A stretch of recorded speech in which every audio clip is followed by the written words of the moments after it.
నమస్తే. ప్రస్తుతం మనం గాంధీ భవన్లో ఉన్నాము. రాష్ట్ర వ్యాప్తంగా ఒకటే చర్చ జరుగుతూ ఉంది. సోషల్ మీడియాలో కావచ్చు, మీడియాలో కావచ్చు, అటు అధికార కాంగ్రెస్ పార్టీ, ఇటు ప్రతిపక్ష పార్టీ నేతల మధ్య ఫార్ములా ఈ రేసుకు సంబంధించినటువంటి చర్చ జరుగుతూ ఉంది.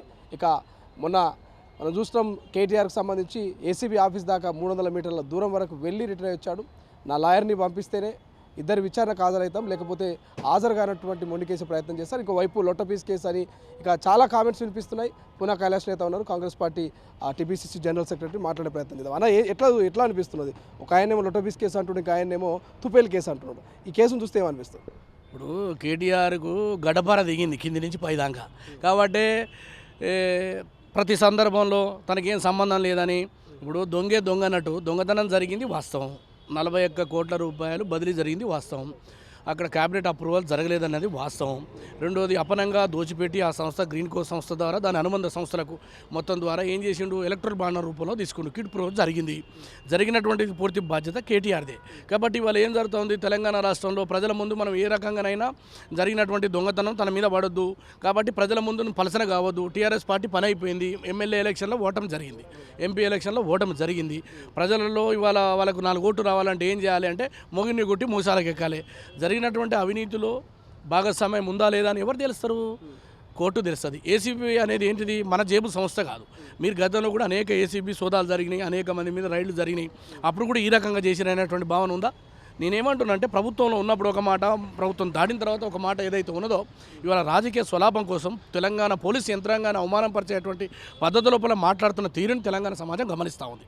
కాబట్టి జరిగినటువంటి బాధ్యత ఏదైతే ఉందో ఆ బాధ్యత మీద ఇవాళ కోర్టు ముందు ఏం చెప్పిన మీరు, నేను ప్రభుత్వాన్ని ఏదైతే జరుగుతున్నటువంటి అవినీతి ఎంక్వైరీలో నేను సహకరిస్తా, నాకు సంబంధం లేదు, చర్చ జరగండి, ఇవన్నీ ఓడాడుగుతుండో నిన్ను ప్రభుత్వము ఒక ఆదేశించింది. ఆ ఎంక్వైరీకి మీరు హాజరు కాండి, మీరు సత్యహరిచంద్రులు సత్యానసూయ అయితే సతిగామనం చేయండి, తప్పులేదు కదా, నిప్పుల దుంకండి మీరు, ఎందుకంటే యుగ పురుషులు కదా మీరు, హోదానమైనటువంటి కుటుంబం నుంచి వచ్చారు కదా, దేవదూతలు కదా, మీరు కాలకుండా బయటకు వస్తారు.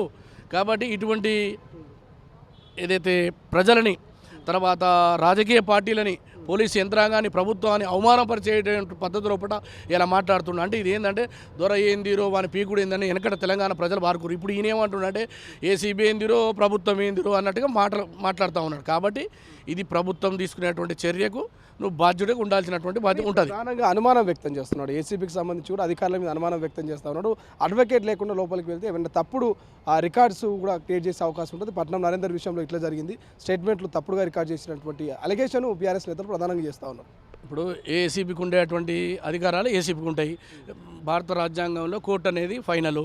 కోర్టు ముందు మీరు వెళ్ళండి, మా కోర్టు ద్వారా అవకాశం ఉంటే మీ కోర్టు ద్వారా తీసుకుపోమనండి, ఎవరేమొద్దంటలేం కదా. ఇవాళ మీరు తప్పు చేసిరా, ఉప్పు చేసిరా, సత్యహరిచంద్రులా అనేది ఎప్పుడు బయటపడుతుంది అంటే కోర్టు యొక్క తీర్పు వచ్చిన తర్వాత బయటపడుతుంది. కానీ ఇవాళ జరిగినటువంటి అవినీతికి ఎవరు బాధ్యత వహించాలి, పోయినటువంటి సొమ్మును ఎవరు తీసుకురావాలి, ఇవన్నీ కూడా ఆలోచన చేస్తే 100% నిట్ట నిలువున పట్టపగలు దొరికినటువంటి దొంగ ఈ కేటీఆర్. హరీష్ రావు ఒక్కరు ఇవాళ వారి కుటుంబం అవినీతిలో కూరుకుపోయింది. అది విద్యుత్కు సంబంధించిన ఏదైతే ఒప్పందాలు కావచ్చు, కాళేశ్వరంకి సంబంధించి కావచ్చు, ధరణి పేరుతోటి ఈ రాష్ట్రంలో జరిగిన కుంభకోణాలు ఏది కావచ్చు, హైదరాబాద్ దోచుకునేది కావచ్చు, రాష్ట్రంలో ప్రతి చోట ఇందుగలడు అందు సందేహం లేదు. ఈ రాష్ట్రంలో 10 సంవత్సరాలు కేసీఆర్ కుటుంబం మంది మాగదులు ఏదైతే దోపిడీదారుల ముఠా, నయవంచకుల పాలన ముఠా, ఉసుక పేరుతోటి అటు సంతోషరావు గారు కానీ, కేసీఆర్ యొక్క పల్లకిలు మోసిన వాళ్ళు కానీ, అదేవిధంగా నేరెళ్లలో దళితుల్ని చంపినటువంటి హంతకులు ఇవాళ నంగనాచి కబుర్లు. అంటే ఏంటంటే ఒక హత్య చేయాలి, మళ్ళీ ముందే వచ్చి శ్రద్ధాంజలి ఘటించాలి, ఎక్స్గ్రేషియా కోసం ఫైట్ చేయాలి. ఇవాళ ఈ రాష్ట్రంలో జరుగుతుంది ఏంటంటే, జరిగినటువంటి అవినీతి మీద ఎంక్వైరీ జరుగుతుంది. ఆ ఎంక్వైరీకి సహకరించమని అడుగుతున్నావు. ఇలా అనుమానం ఏం లేదు, నువ్వు నిజాయితీపరుడు అయితే, నీతి కనుక నీ వెంట ఉంటే నువ్వు సహకరించిన తర్వాత కోర్టు తెలుస్తుంది. కానీ కోర్టు యొక్క విషయాన్ని నువ్వు కట్టడిలోకి తీసుకోకుండా, ఆ తర్వాత నాకు అడ్వకేట్ లేడు, నా ముఖం బాలేక అద్దం బాలగొట్టుకున్నట్టు జరిగినటువంటి అవినీతి మీద మేము అడుగుతున్నాము, వాళ్ళ ప్రభుత్వం అడుగుతుంది, ప్రభుత్వానికి సమాధానం చెప్పు. అంతేగాని సంబంధం లేదు, ఈ లొటపీస్ కేసు, లొటపీసా గడ్డపారా AK-47 రేవంత్ రెడ్డి గారి నాయకత్వంలో ఈ ప్రభుత్వం త్వరలో నీకు సమాధానం చెప్తుంది. కాంగ్రెస్ కక్షపూరిత రాజకీయాలు చేస్తుంది. అందుకే అటు మాజీ ముఖ్యమంత్రి కేసీఆర్ను రాజకీయంగా ఎదుర్కోలేకనే కవిత కావచ్చు, కేటీఆర్ మీద కావచ్చు, హరీష్ రావు మీద అక్రమ కేసులు పెడుతున్నారని కామెంట్స్ వినిపిస్తుంది. ప్రధానంగా కవిత కూడా అంటావు. ఇప్పుడు దొంగతనం చేయకపోతే నీకెందుకు ఈ బాధ, ఎదుర్కో కదా, దానికి ఏంది సంబంధం. నేనేమంటున్నా, ఆమె జైలుకి పోయి ఇచ్చింది మా అక్క. ఇప్పుడు నెక్స్ట్ హరీష్ రావు అన్న ఉన్నాడు, ఆయన కూడా పోతాడు, రేపు అన్న కూడా పోతాడు.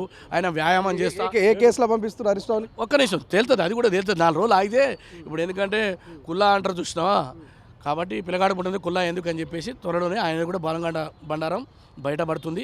ఇవాళ కవిత పోయి ఇచ్చింది, ఆ తర్వాత రామన్న పోతాడు, మన హరీష్ అన్న పోతాడు, ఆ తర్వాత అన్న పెద్ద కేసీఆర్ అన్న కూడా అందరూ జైలుకి పోతారు. రాష్ట్రాన్ని దోచుకొని అహంకారపూరితమైన మాటలు, ప్రభుత్వం చేసినటువంటి అభివృద్ధి సంక్షేమ పథకాల మీద ఇవాళ చర్చకు రమ్మని నేను అడుగుతున్నా.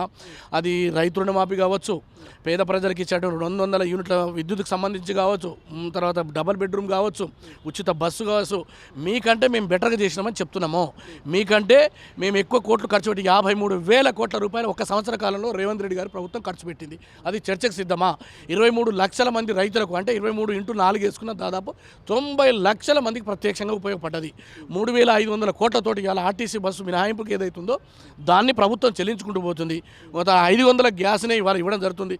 ఇవే కాదు, ఈ రాష్ట్రంలో అనేకమైనటువంటి తెలంగాణ వాదులకు కోదండరాం లాంటి వారికి ఎమ్మెల్సీ ఇచ్చినాం. ఒక ముస్లిం సంబంధించినటువంటి వ్యక్తికి కూడా ఎమ్మెల్సీని చేసినాం. విద్యార్థి నాయకుడు చేసినాం. తెలంగాణ వాదాన్ని వినిపించే కవులు కళాకారులను కూడా నెత్తినెత్తుకొని సంపన్న జాతుల ప్రతిరూపమైనటువంటి తెలంగాణ తల్లిని ఆవిష్కరించినాం. దొరల తల్లి కాదు, దొరల గడిల బానిసత్వాన్ని బద్దలు కొట్టినటువంటి తెలంగాణ ప్రజా గొంతుక రేవంత్ రెడ్డి గారు. ఈ తెలంగాణ ప్రజల యొక్క ఆశలు ఏమన్నాయో, ఈ ప్రజల యొక్క ఆకాంక్షలు ఏమైతున్నాయో, పేద మధ్యతరగతి బడుగు బలహీన వర్గాల ప్రభుత్వంగా ఇది మరీ ముఖ్యంగా బీసీల కోసం ఏదైతే ఇవాళ డైట్ ఛార్జీలు పెంచారో అది స్వాగతించాలి. మీకు కండ్లు వస్తలేవు, ఎందుకంటే పేదోడు బతికితే మీకు బానిసత్వానికి, మీ పల్లకులు మోస్తానికి ప్రజలు ఉండరు, చదువుకుంటే మీ ఉడిగం చెయ్యరు. అందుకోసమే తెలంగాణ వాదుల త్యాగాన్ని, రక్తాన్ని పిండుకొని తాగినటువంటి నరరూప రాక్షసుల కుటుంబం కేసీఆర్ కుటుంబం. కాబట్టి ఇది ప్రజలు నమ్మరు. అంతకులు, దోపిడీదారులు అన్నిటికీ మించి ఇవాళ అహంకారపూరితంగా మాట్లాడుతున్న కేటీఆర్ బలుపు రేపు 6 నెలలు జైలు ఉన్నాక తెలుస్తుంది. కానీ ప్రధానంగా కైలాష్ గారు మీరు చెప్తా ఉన్నారు, గతంలో మీరు ఇస్తున్నటువంటి 1,500 12,000 కుదించిన విషయం కావచ్చు, ఆ తులం బంగారం కావచ్చు, అదేవిధంగా పెంచి ఇస్తామన్నటువంటి పెన్షన్లు కావచ్చు, వీరన్నింటినీ కూడా సోషల్ మీడియా వేదికగా నిత్యం ప్రశ్నిస్తుంది ప్రతిపక్షాలు. దీనికి ఏం సమాధానం చెప్తారు? ప్రజలు ఎవ్వరు లేరండి. ఎవరైతే కేసీఆర్ దగ్గర, తర్వాత కేటీఆర్ దగ్గర డబ్బులు పుచ్చుకొని కొన్ని లొటపీ ఛానల్ అని వాళ్ళే అంటారు కదా, ఆ లొటపీ ఛానల్లే భజన చేస్తున్నాయి. నేనేమంటున్నంటే ఉన్నటువంటి ఆర్థిక పరిస్థితిని ప్రజలు అర్థం చేసుకుంటారు. 7.5 లక్షల కోట్లకు 6,500 కోట్ల రూపాయలు ఈ రేవంత్ రెడ్డి గారి ప్రభుత్వం కిస్తీలకు మిత్తిలు కట్టుకుంటూ పోతా ఉన్నాం. కాబట్టి ఉన్న దాంట్లో సర్దుకపోతున్నాం. మేమేమంటున్నామంటే, మీరేం చెప్పారు, బగారా పెడతా అని చెప్పారు, బగారా బిర్యానీ పెడతా అంటున్నాం. కానీ ఇప్పుడున్న పరిస్థితులలో అక్కడ ఆర్థిక వసతులు లేవు కాబట్టి పిలిచి మేము భోజనం పెడతామని చెప్తున్నాం. ఆ భోజనం తావడం నష్టం కాదు కదా, మనిషి బతుకుతాడు. కానీ నువ్వు పట్టుచూర పెడతా అని చెప్పేసి పనికి మళ్ళినటువంటి కాటన్ చీరలు కూడా ఇయ్యలే, సిల్క్ చీరలు ఇచ్చినావు, అది గుజరాత్ నుంచి తీసుకొచ్చి. మేమేమంటున్నామంటే పుట్టపాక చీర పెడతాం, పోచంపల్లి చీర పెడతాం బిడ్డలకు అని చెప్పేసి మేం చెప్తుంది ఈ రేవంత్ రెడ్డి గారి ప్రభుత్వం.